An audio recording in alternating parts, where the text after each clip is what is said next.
We're going to turn now to somebody who has been a beneficiary, I think it's fair to say, of some of the federal funds coming in. She's Lori Lightfoot. She's the mayor of Chicago. Madam Mayor, thank you so much for joining us. First of all, start with that and the role the federal government's played on trying to get some money into the cities tied to the pandemic, but beyond that. Well, look, we can't understate the impact of the bipartisan infrastructure law, and I don't think, frankly, President Biden and the administration get nearly the credit that they deserve about how this is a game changer. You know this, but many presidents over many, many terms have talked about the necessity of infrastructure. It is one of the bipartisan and uniting things, but this administration got it done, and we are absolutely the beneficiaries of it. We just had a ribbon cutting announcing funding for some big bridges in the southeast side of Chicago. If you're Blues Brothers fans, you'll know them. But that's money that's going to come to shore up those bridges that are crucially important, not only for surface transportation, but for river traffic as well. But we didn't wait, frankly, for the federal government to get the job done. 2 years prior, we passed what we call our Chicago Works infrastructure plan, a multi-year, multi-billion-dollar investment in roads, bridges, tunnels, and shoring up the infrastructure of the city. So the monies that we're getting from the federal government are really complementary to the work that we already started here in Chicago. And Madam Mayor, going beyond infrastructure issues, I know you've already taken a fairly bold step of really trying to address the pension issues for Chicago, yes. Contributing more than was required in the pension. You're underfunded, but you're trying to catch up. Was that helped substantially by the federal government? And can you sustain that when you don't get as much money out of the federal government?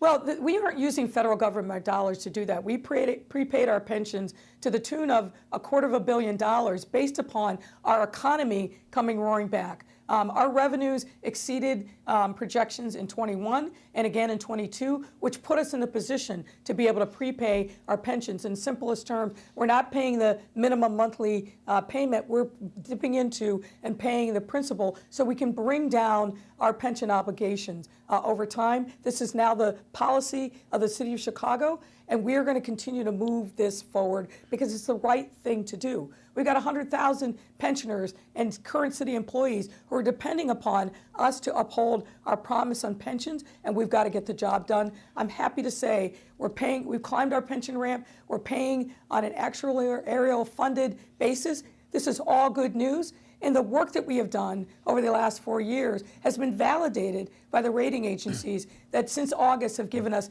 10 upgrades, removing us in some instances from junk to investment grade, and 3 positive outlooks across all of our credits. This is a good news story for Chicago. Mayor Lightfoot, as you talk about the economy roaring back in Chicago, talk about businesses coming and leaving. Obviously, Ken Griffin got a lot of attention by saying he's leaving Chicago, he's going to Florida.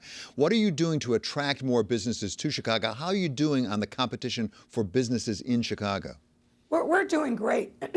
We have the most diverse economy in the country, whether it's manufacturing, transportation and logistics, life sciences, food and ag, and our tech sector is still very, very strong and growing.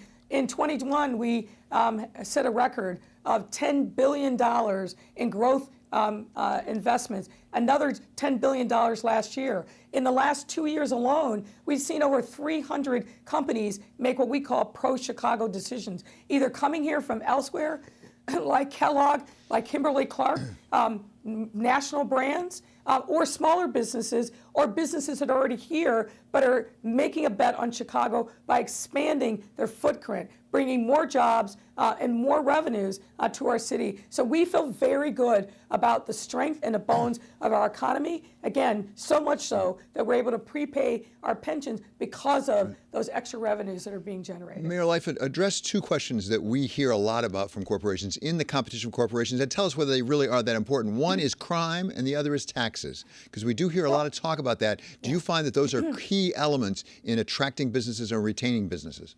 Well, here's what I would say. Public safety is the issue, period.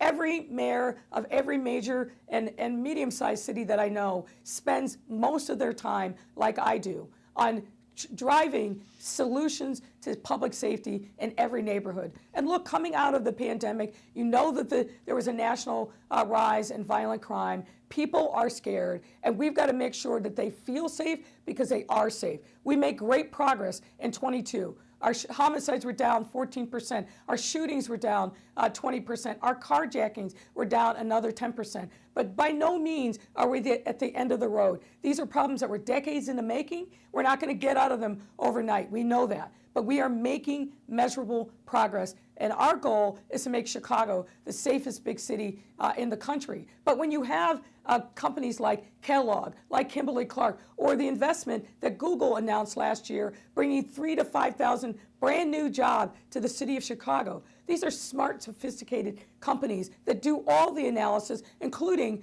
analysis around public safety. But they're coming to Chicago because of the strength of our economy, our incredible workforce. We've got 200,000 students, undergrad and graduates, every single year in the city of Chicago. We have some of the best universities in the world, U of C, Northwestern, UIC, DePaul, and the investments that they are all making in our city. And I must add, it's a great place to live. We've got a good economy. You can live reasonably. Our lake is second to none. Our culinary and entertainment and arts and culture sector, it's a great place.